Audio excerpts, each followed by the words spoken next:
शेतकरी बंधूंनो राम राम. शेतकरी बंधूंनो आजचा विषय आपला ह्या ऊसातल्या यालावर आपण थोडक्यात बोलण्याचा प्रयत्न करणार आहेत. व्हिडिओ शेवटपर्यंत बघा.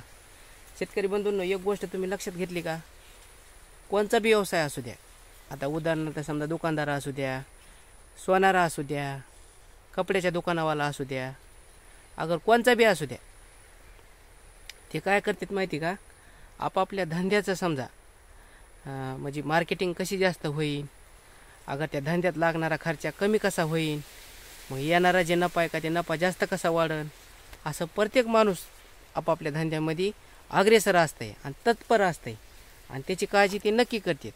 आता आपण शेतकरी, आता शेतीमध्ये समजा आपण त्यांच्यासारखा विचार करतो का, करतच नाही. आता तुम्ही म्हणता त्याचा काय विचार करायचा आहे. आता एखादी गोष्ट समजा वारंवार आपल्या शेतामध्ये तण येते, मग तण येण्याच्या पाठीमागचं कारण काय असेल, अगर भविष्यामध्ये हे तण येणारं तण कमी कसं होईल, ह्या गोष्टीचा आपण कधी विचार करतो का, कधीच नाही.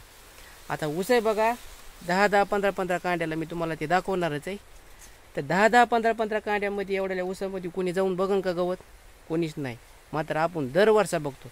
आता हे जे गवत बघण्याची जी बारीक आहे, म्हणजे ह्याच्या अगोदर किती वेळेस बघितलं आहे, ह्याच्या अगोदर आपण 5 वेळेस गवत बघितलं आहे आणि ह्या वेळेस म्हणजे 6वी वेळेस आहे.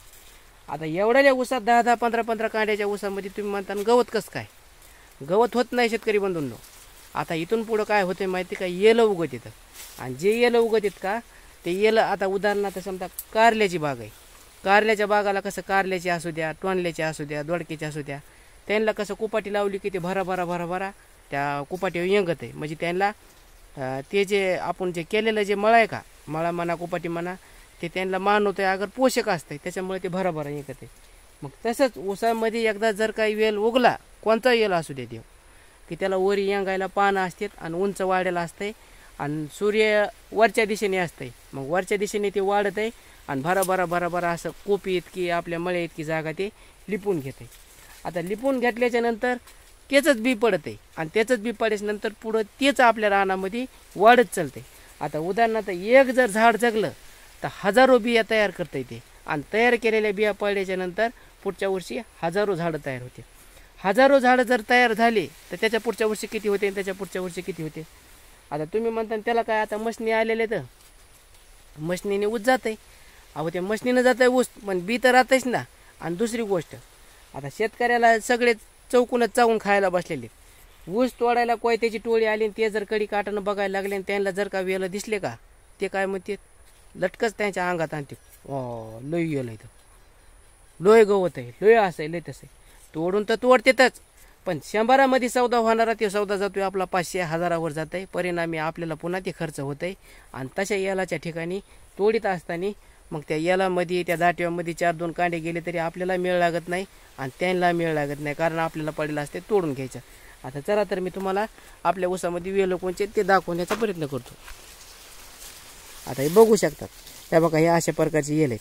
ह्याला काय होतंय बघा, असं अणकुचीदार हे येत आहे, त्याचं बी येत आहे आणि त्याच्यामध्ये पिकलं का त्याच्यामध्ये लय मोठं बी असतंय.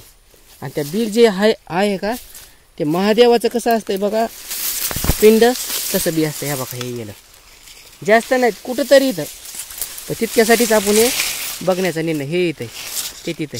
आणि हे उगलेत बी कुठं तुम्हाला सांगतो शेतकरी बंधूंनो, आपण जिथं का पाचट साळलं होतं का, ह्या बघा हे म्हणजे ऊसाच्या बुडक्या हाणायला टायरला वाट करीत असताना आपण पाचट हे करतो ना, सारतोत ना, त्या जागावर जास्त उगाले बघा वाटाला, नाही तर बाकी कुठंच नाही. बघा इथं शेण आहे बघा, बाकी शेणावर माती तयार झाली. आता हे पाचट बघा हे राहिले का काहीतरी, तुम्हाला पाचट बी दाखवतो बघा कसं झालंय. हे बघा पुरं आता हे काळं पडे आणि हे धक्याला लागले, चटकुजणार आहे. ही एक गवत आहे बघा, ह्याला उंदीर कानी म्हणते. तर ह्या बघा हे अशी वेळेला तयार झाले. आता तुम्हाला ऊस दाखवतो, बघू शकता. तर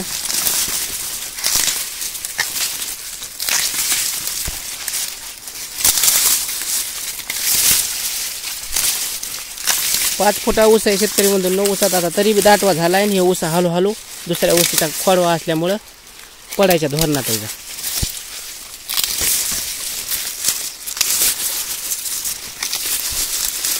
अगदी उन्हाळ्यामध्ये ह्याला पाणी नसलं तर जमाय बरं का. एक दांड भिजत होतं आपण दिवसाला आणि 3 दांड कोरडे सोडून देत होतो. मात्र आता पाऊस पडल्यापासून जमलाय ऊस.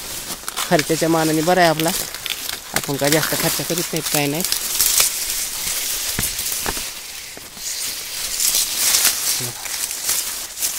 एक 2 3 4 5 6 7 8 9 10 11 12 13 कुठं 15. हे बघा हे असे ऊस आहेत.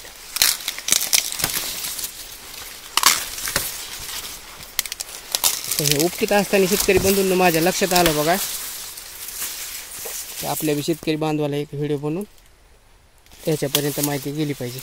तर शेतकरी बंधूंनो काय तुमचं काय मत आहे नेमकं खाली कमेंटमध्ये व्यक्त करा. लवकरच आपण अशी काही ना काही माहिती घेऊन भेटत राहू. तोपर्यंत धन्यवाद. राम राम.